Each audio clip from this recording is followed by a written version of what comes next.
All right, Globus Gates here. We're going to show you how to release your SL3000 motor if just something went wrong. All right, so check this out here. You have this pocket here. You just slide it up and it just drops back right there. You got this quick release right here.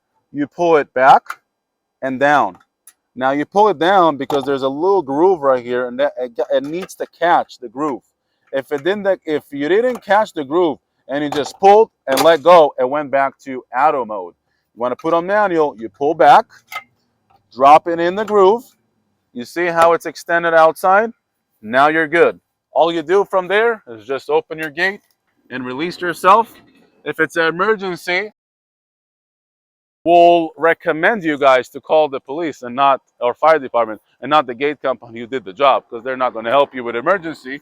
But if you need to just open your gate, this will work.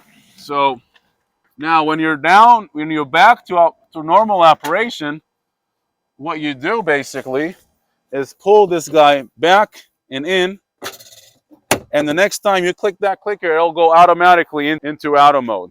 So that's how you release your motor on the SL3000. Hopefully this video helps you out to get you guys out of your house. See you guys on your next project. Globus Gates.